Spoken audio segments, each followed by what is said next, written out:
Good morning, everyone. In midtown Manhattan early this morning, 50-year-old Brian Thompson, the CEO of UnitedHealthcare, was shot and killed in what appears, at this early stage of our investigation, to be a brazen, targeted attack. This does not appear to be a random act of violence. The victim was in New York City to speak at an investor conference. It appears the suspect was lying in wait for several minutes. And as the victim was walking to the conference hotel, the suspect approached from behind and fired several rounds, striking the victim at least once in the back and at least once in the right calf. Many people passed the suspect, but he appeared to wait for his intended target. The suspect fled, first on foot, then on an e-bike, and was last seen in Central Park on Center Drive early this morning. The victim was removed to Roosevelt Hospital, where he was pronounced. We've been in touch with his family, his friends, and his colleagues, and they are very much in our thoughts and prayers at this hour. The full investigative efforts of the New York City Police Department are well underway, and we will not rest until we identify and apprehend the shooter in this case. The women and men of the NYPD take enormous pride in the work that they do each day and each night to drive down crime and violence in our city. Right now, we are asking the public for your help. If you have any information about this case, call Crime Stoppers at 800-577-TIPS. We have increased the reward in this case to $10,000. I want to be clear. At this time, every indication is that this was a premeditated, pre-planned, targeted attack. Millions of people will be enjoying the tree lighting tonight, among other holiday events, and the NYPD will be out there with them, keeping them safe. For some preliminary details about today's tragic incident, I pass it over to our Chief of Detectives, Chief Joe Kenny. Thank you, Commissioner. The information I'm about to give you is preliminary as our investigation is continuing. This morning at 6:46 a.m., patrol officers from Midtown North Precinct responded to a 911 call of a person shot in front of the Hilton Hotel located at 1335 Avenue of the Americas. This is between West 53rd Street and West 54th Street. At 6:48 a.m., officers arrive and find the victim, Brian R. Thompson, a 50-year-old male, on the sidewalk in front of the Hilton with gunshot wounds to his back and leg. Mr. Thompson was removed by EMS to Roosevelt Hospital, where he was pronounced dead at 7:12 a.m. Mr. Thompson is the CEO of UnitedHealthcare and resides in Minnesota. Detectives from Night Watch, Midtown North Detective Squad, and Manhattan South Homicide responded to the scene and began their investigation. What we know is that the shooter arrived at the location on foot about 5 minutes prior to the victim's arrival. He stands alongside the building line as numerous other people and pedestrians pass him by. From video, we see at 6:44 a.m., the victim is walking alone towards the Hilton after exiting his hotel across the street. We believe the victim was headed to the Hilton Hotel to attend the United Health Group Investors Conference that was scheduled to start at 8 a.m. The shooter appears to be a light-skinned male. He's wearing a light brown or cream-colored jacket, a black face mask, black and white sneakers, and a very distinctive gray backpack. The shooter steps onto the sidewalk from behind the car. He ignores numerous other pedestrians, approaches the victim from behind, and shoots him in the back. The shooter then walks toward the victim and continues to shoot. It appears that the gun malfunctions as he clears the jam and begins to fire again. The shooter then flees on foot northbound into an alleyway between 54th Street and 55th Street. Once at West 55th, the shooter continues to walk westbound on Avenue of the Americas, where he gets onto an electric e-city bike and rides northbound on the Avenue of Americas towards Central Park, where at 6:48 a.m. we have the shooter riding this bike into Central Park at Center Drive. At the scene, we recover 3 live 9mm rounds and 3 discharged 9mm shell casings. The motive for this murder currently is unknown, but based on the evidence we have so far, it does appear that the victim was specifically targeted, but at this point we do not know why. This does not appear to be a random act of violence. We are seeking information from the public to help identify the shooter. As the Commissioner said, we have upped the reward up to $10,000 for information. You're urged to contact Crime Stoppers at 1-800-577-TIPS. All information will be kept anonymous. Thank you very much. All right, well, we're going to open up to a couple of questions. We're going to start off with Shimon, CNN. So it's about an hour and 20 minutes before the start of the conference. Is there any indication that he was going to meet someone? Because it's pretty early. Is he on his way to meet someone there at the conference? He leaves the hotel dressed like he's going to be attending the conference. We're working with his co-workers and other people that he planned on attending the conference with to get that information. But as of right now, he's in charge of the conference, so we believe he was getting there to help set up. And then just the city bike, if I may. Do we know where that city bike is now? Does he dock it, or does he keep riding it? We're still tracking video. The last we see with him on that bike is in Central Park. Is there a way to track that bike? There are GPSs on those bikes. We'll be working with the company. All right, we're going to move on. We're going to go NJ Burkett. Thank you. Chief, were any words exchanged? If so, what were the words? And I'm told a cell phone was recovered in an alleyway on his escape route. Does that appear to be connected to the cell phone? We're working through that cell phone. Obviously, we'll be processing it forensically. And as far as words being exchanged, we do not have audio of the incident. We only have the regular video. But nothing from witnesses?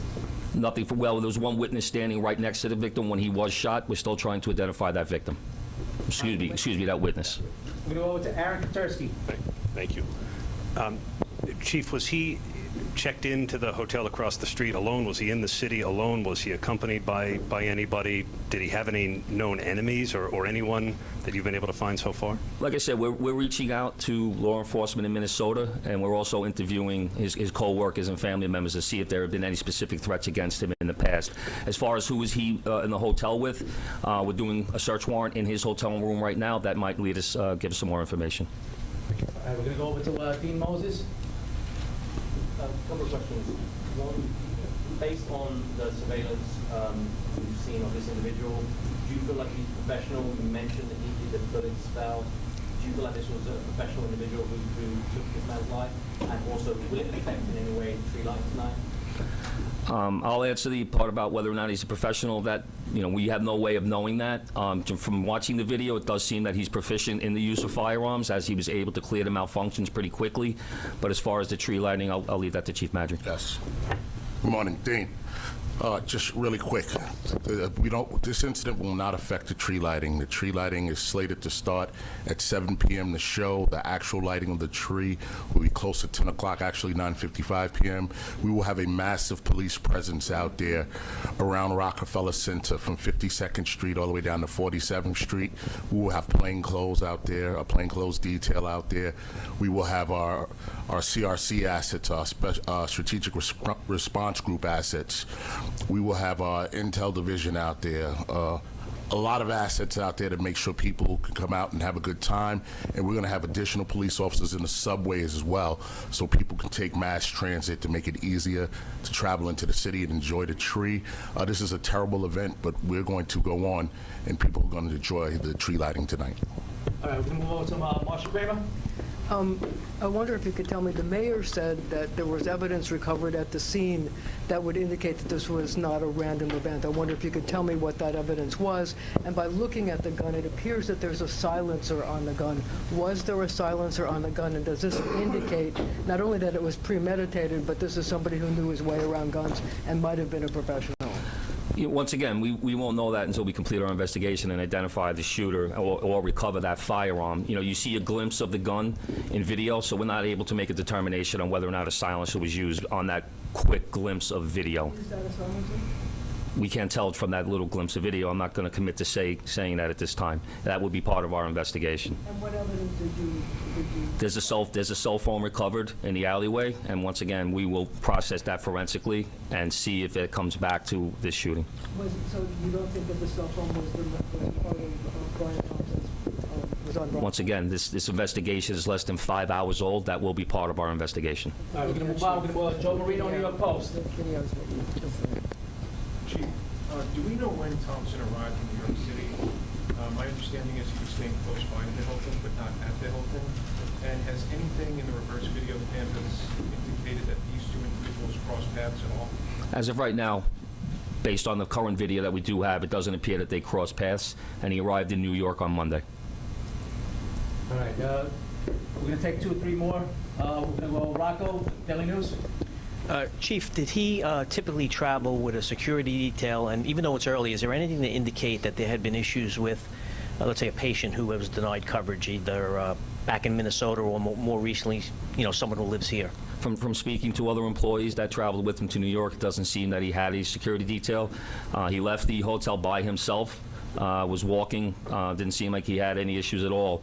So I don't think he did not have a security detail. And as far as denied coverage, I know that's typically an issue with these major companies. Any reason to believe he had been the subject of a threat? Once again, we're looking at everything. We're looking at his social media. We are interviewing employees. We are interviewing family members. We will be speaking to law enforcement in Minnesota. We're going to do 2 more before we wrap up. Shayna? Oh, sorry. I was just going to ask if any cursory look at any social media, whether it's the company, whether it's his personal social media, his family's, is there anything obvious that sticks out at this early stage in the investigation? We have not uncovered anything at this time. The investigation is still too early. We're going to go last question over here with Jake. How's it going? With the suspect still at large, last seen in Central Park, are you urging New Yorkers to avoid the park? Is the NYPD deploying its drones? I know they recently started doing that in the park. And then also I was wondering, is there any indication when he gets this city bike that he's a city bike member?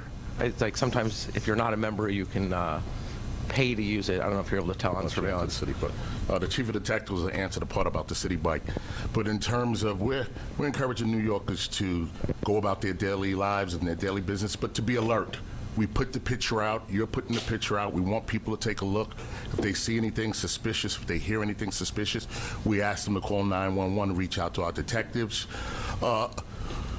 With an incident like this, of course, we put a heavy deployment into Manhattan. We put additional resources out. We have the drones up. We have aviation out.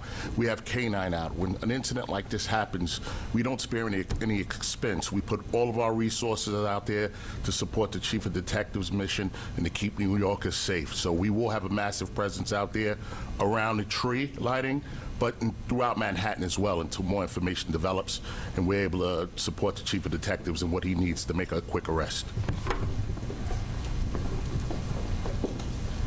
As far as where he got the city bike, we're still working that through. Like I said, we're pulling video from numerous locations, numerous sources, and we have him on our timeline walking, and what we're very fortunate is he has that very distinctive gray backpack on.